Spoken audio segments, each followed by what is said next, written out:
ایک نوجوان کسی بزرگ کی خدمت میں حاضر ہوا اور کہنے لگا، حضرت آپ فرماتے ہیں کہ بد نگاہی سے پرہیز کرو۔ نوجوان ہوں، بازار سے گزرتے ہوئے میری نگاہ قابو میں نہیں رہتی، کیا کروں؟ انہوں نے کہا، میں یہ راہ سمجھاؤں گا، مگر شرط یہ ہے میرا کوئی کام کر دو۔ اس نے کہا، میں تیار ہوں۔ فرمایا، فلاں بزرگ بازار میں رہتے ہیں، ان کو یہ دودھ کا پیالہ پہنچا کر آؤ۔ اس نے کہا، پہنچا دیتا ہوں۔ فرمایا، ایک بات اور بھی ہے کہ دودھ گرنے نہ دینا۔ اس نے کہا، اس کی فکر نہ کریں، ایک قطرہ بھی گرنے نہیں دوں گا۔ انہوں نے کہا، اچھا، اگر ایک قطرہ بھی گر گیا تو پھر ایک بندے کو ساتھ بھیجوں گا، وہ تمہیں 2 تھپڑ وہیں لگائے گا۔ اس نے کہا، منظور ہے۔ انہوں نے پیالہ لبالب بھرا اور ایک مضبوط انسان کو بھی ساتھ کر دیا۔ اب یہ صاحب پیالہ ہاتھ میں لے کر بڑی احتیاط سے چلتے ہوئے، بچتے بچاتے ہوئے بلاخر منزل پر پہنچ گئے۔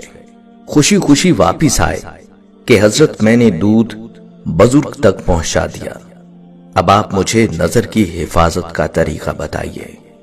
انہوں نے کہا، دودھ تو پہنچا دیا ہے، مگر یہ بتاؤ آج راستے میں تم نے کتنی شکلوں کو دیکھا؟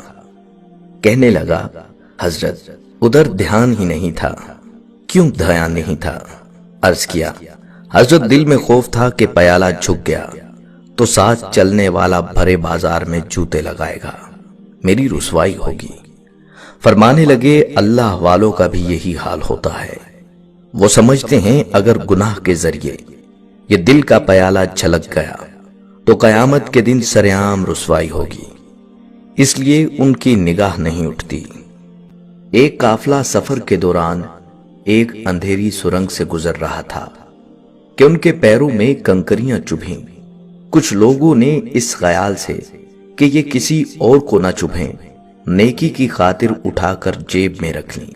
کچھ نے زیادہ اٹھائیں اور کچھ نے کم۔ جب اندھیری سرنگ سے باہر آئے تو دیکھا وہ ہیرے تھے۔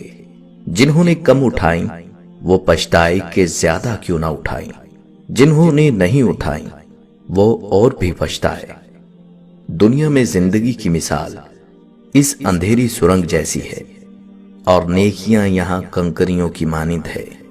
اس زندگی میں جو نیکی کی وہ آخرت میں ہیرے کی طرح قیمتی ہوگی، اور انسان ترسے گا کہ اور زیادہ کیوں نہ کی۔ دنیا اگر ہاتھ سے نکل جائے تو بندہ غریب ہو جاتا ہے، اور اگر یہ دنیا ہی دل سے نکل جائے تو بندہ ولی ہو جاتا ہے۔